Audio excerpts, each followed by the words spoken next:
신앙과 도덕은 어떤 관계에 있습니까? 사람이 신앙이 있어야 도덕적인 사람이 될 수 있습니까? 무슨 생뚱맞은 질문이냐고 생각하실 수 있겠지만 의외로 그런 주장을 하는 사람들이 많습니다. 하나님의 존재를 믿지 않는다면 선과 악에 대한 절대적인 기준을 가질 수가 없기 때문에 하나님이 없다면 모든 것이 허용되지 않겠느냐 하는 생각입니다. 철학자 사르트르가 그렇게 말을 했지요. 하나님이 없다면 모든 것이 허용된다. 사르트르는 하나님을 믿지 않았지만 그렇다고 모든 것이 허용되는 것처럼 살지는 않았고 아마도 옳고 그름의 기준을 찾기 위해 본인이 노력을 했던 것으로 보입니다. 하나님과 윤리와는 어떤 관계에 있다는 말이냐? 옳고 그른 기준이 하나님으로부터 오는 것입니까? 구약 성경을 보면 하나님께서 십계명을 주셨고 또 율법을 주신 것을 보면 옳고 그른 기준이 하나님으로부터 오는 것은 맞습니다. 십계명이 하나님으로부터 왔기 때문에. 그런데 만일 하나님이 십계명이나 율법을 주지 않으셨다면 인류는 도덕적인 기준을 알지 못하였을 것이냐? 그게 이제 관건인데 그런 것처럼 보이지는 않습니다. 예를 들면 유교 전통은 여호와 하나님을 알지 못했지요. 그럼에도 유교는 사람이 지켜야 될 많은 원리 원칙을 만들지 않았습니까? 우리가 잘 아는 수신, 제가, 치국, 평천하 이것 유교에서 나온 원리입니다. 또 함무라비 법전, 메소포타미아 문명의 함무라비 법전은 여호와 하나님을 알지 못했지만 내용상으로 볼 때는 십계명과 많이 흡사하다고 말합니다. 그것을 어떻게 설명할 것입니까? 만일 여호와 하나님의 존재와 그리고 윤리가 밀접한 관계에 있기 때문에 하나님을 믿어야 도덕적인 기준을 지킬 수 있다고 말을 한다면, 그렇다면 이 세상에 하나님에 대한 믿음이 없는 사람은 그야말로 옳고 그른 기준도 없고 자기 멋대로 자기 마음대로 산다는 말이 되는 것인데, 만일 그렇게 말을 한다면 세상의 많은 사람들은 불쾌하게 여길 것입니다. 여러분 중에도 과거에 여호와 하나님을 모르셨을 때가 있었지요. 그때 여러분이 아무런 옳고 그른 기준이 없이 마음대로 사시지 않았을 것입니다. 그렇지요. 그리고 세상이 점점 세속적으로 변해 가면서 신앙이 없는 사람들이 늘게 되는데, 그럼 신앙이 없는 사람들이 많아질수록 세상은 점점 법도 지키지 않고 옳고 그름을 따지지 않고 그것을 경외하지 않는 사람들이 많아지리라는 말이냐? 그럴 것 같지 않습니다. 왜냐하면 서구 사회가 신앙으로부터 멀어지고 있는데, 그렇다고 서구 사회 사람들이 도덕적인 붕괴를 겪고 있느냐? 그렇지 않습니다. 오히려 다른 어떤 나라보다도 시민의식이 높고 준법 정신을 갖고 박애 정신을 실천하고 있습니다. 그렇기 때문에 신앙이 있느냐 없느냐 하는 것이 반드시 그 사람이 도덕적인 사람이 될 것이냐를 좌우하는 것처럼 보이지 않습니다. 신앙이 있고 없고를 떠나서 사람들이 큰 틀의 도덕성을 버리기 어려운 몇 가지 이유가 있습니다. 첫째는 나라의 법이 있기 때문입니다. 하나님의 법을 모르더라도 나라의 법을 외면할 수 없습니다. 그리고 나라의 법이 요구하는 것은 십계명의 내용과 그렇게 다르지 않습니다. 살인, 도둑질, 또 사기, 거짓말, 이런 모든 것을 어느 나라를 가든 불법이, 국가의 법이 그것을 금지하고 그리고 어긴 사람에게는 벌을 주고 있습니다. 그리고 두 번째 이유는 사회적인 통념이 있기 때문입니다. 여러분, 사회적인 통념의 영향력은 큽니다. 그렇기 때문에 법에 저촉이 되지 않더라도 사회적인 통념이 강력하게 인간의 행위를 제재합니다.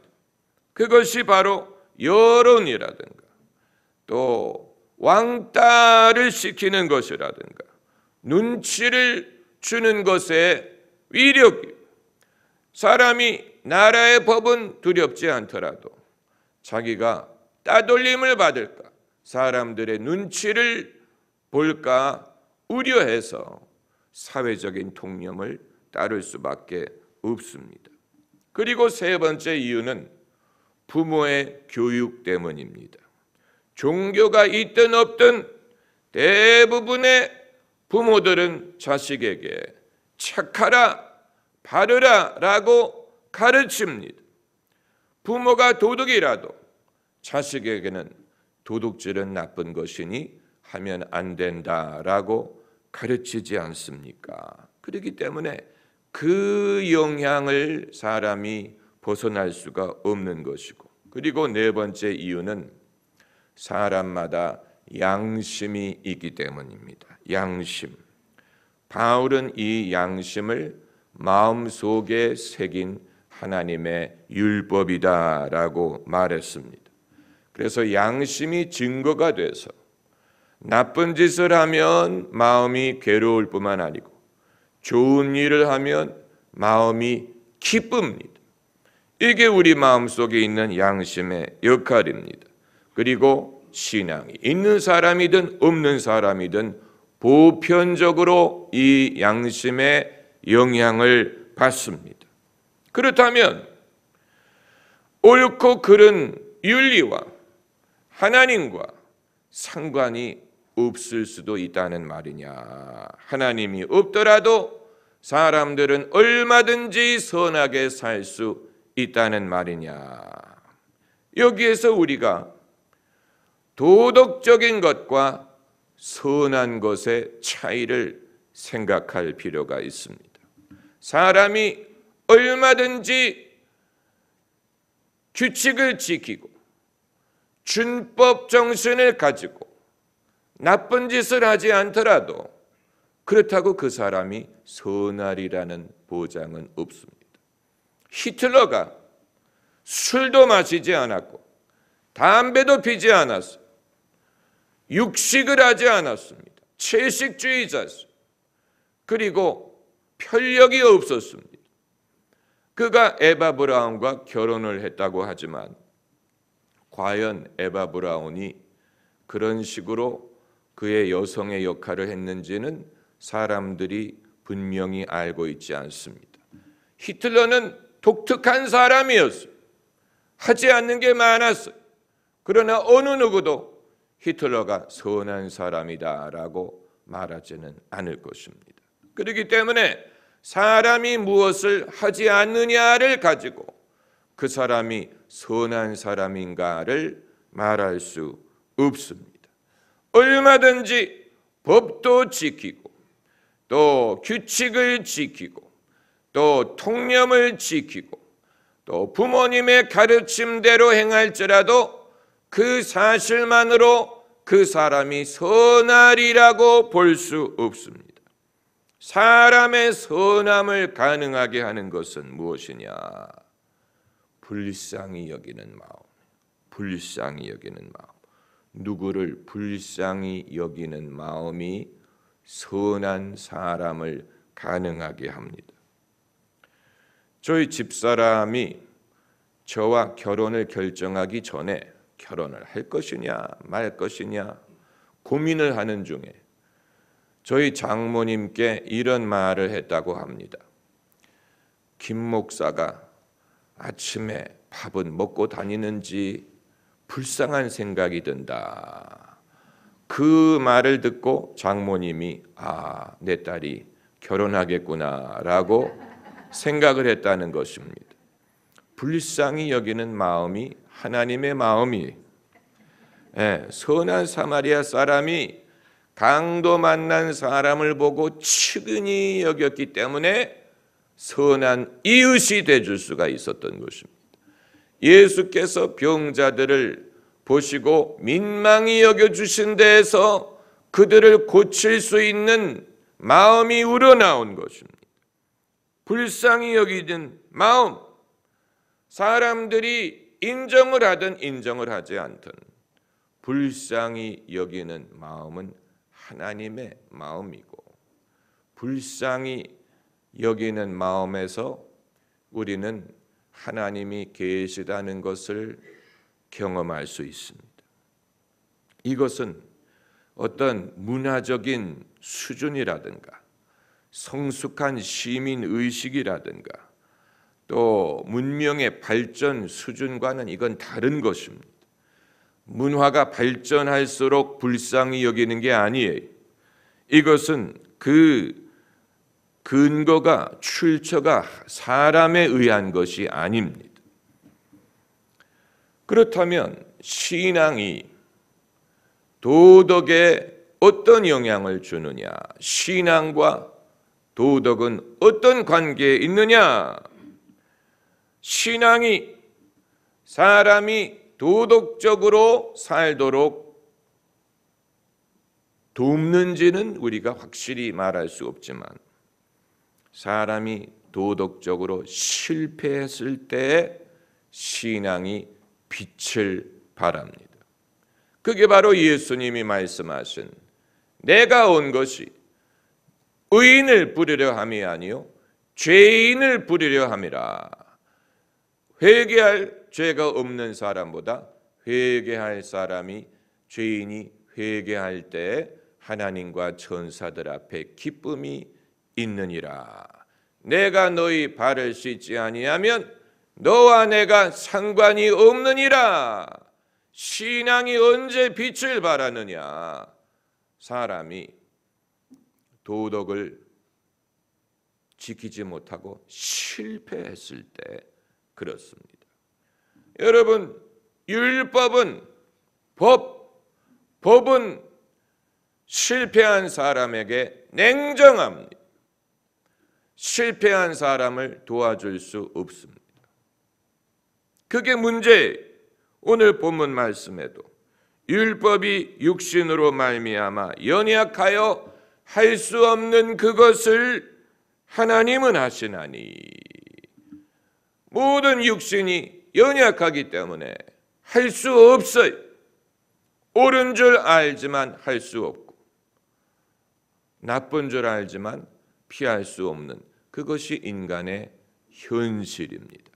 그런데 여기에 대해서 도덕이든 윤리든 율법이든 법이든 통념이든 해줄 수 있는 말은 내가 하지 말랬잖아. 안 되는 줄 알면서 왜 그랬을까? 그 이외에는 해줄 수 있는 것이 없습니다. 긍휼함, 용서, 사랑, 이것은 하나님으로부터만 가능한 것입니다.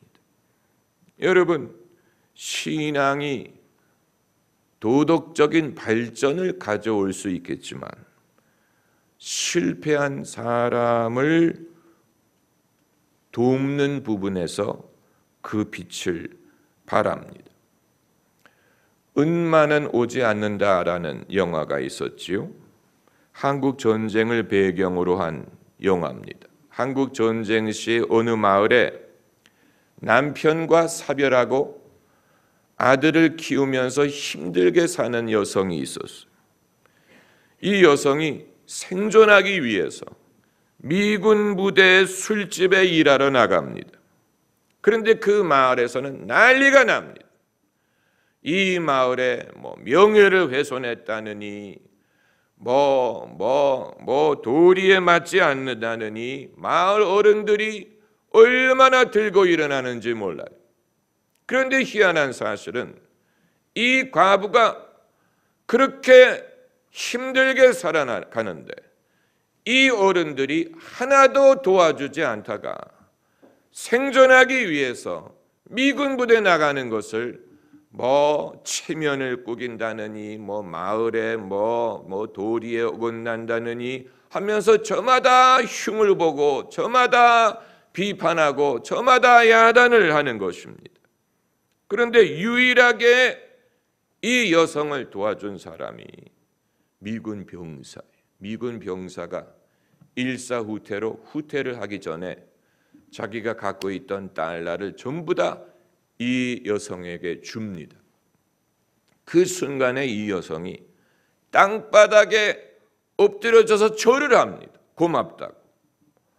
얼마나 고마우면 사람에게 땅바닥에 엎드려서 절을 하는 것입니다. 왜냐하면 같은 한국 사람끼리는 하나도 불쌍히 여겨주지 않고 하나도 이해하려고 하지 않고 전부 다 윤리와 명분을 앞세워서 탓하기만 했는데 정말 자신의 입장을 알고 도와주려는 마음을 가진 사람이 이 미군 병사였기 때문에 여러분, 신앙이 없었다면 인간은 무서운 존재가 되었을 것입니다. 사람이 무서운 존재가 되는 것은 무슨 악당이 되어야만 무서운 존재가 되는 게 아니고 의인으로서 얼마든지 무서운 존재가 될 수 있습니다. 윤리, 도덕을 말하면서도 무서운 존재가 되는 것이 가능합니다. 그렇기 때문에 우리가 예수님을 떠나서는 하나님 아버지를 알 수가 없는 거예요. 예수님이 없는 하나님 아버지는 무서운 존재예요. 무서운 하나님. 예수 그리스도께서 없으셨다면 우리가 하나님을 어떻게 알고 어떻게 대했을지 상상할 수가 없습니다. 예수님이 없는 하나님은 무서운 분이에요. 그 사랑을 알 길이 없었을 것입니다. 그렇기 때문에 하나님께서도 독생자를 보내주심으로 당신의 사랑을 우리에게 증거하신 것입니다. 그 사건을 통해 당신의 사랑을 증거하신 것입니다.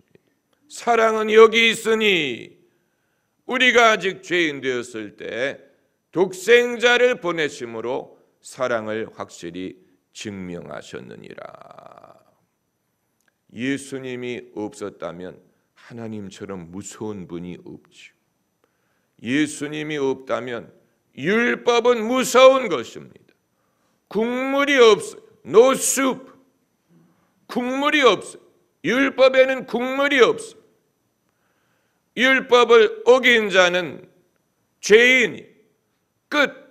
더 이상 거기에 대해서 할 말이 없어요. 그러나 예수께서 오셨기 때문에 율법이 육신으로 말미암아 연약하여 할 수 없는 그것을 하나님은 하시나니 곧 죄를 인하여 자기 아들을 죄 있는 육신의 모양으로 보내어 육신의 죄를 정하사. 율법이 할 수 없는 것을 예수 그리스도께서 하신 것입니다. 그것이 복음이. 그렇기 때문에 우리가 예수님을 믿는 것이고 예수 그리스도를 통하여 하나님 앞에 의롭다함을 얻는 것을 믿는 것입니다. 옳은 것을 주장하는 것은 필요한 일이. 그러나 옳은 것만을 주장하게 되면 그것보다 무서운 것은 없습니다. 왜 예수 그리스도를 하나님의 최종적이고 가장 완벽한 계시라고 말하느냐? 하나님의 의로운 면, 거룩한 면만 가지고 하나님을 계시할 수 없었고 예수 그리스도를 통하여 하나님의 긍휼, 하나님의 자비 그리고 사랑을 증거할 수 있었기 때문입니다. 할렐루야. 기도하십시다.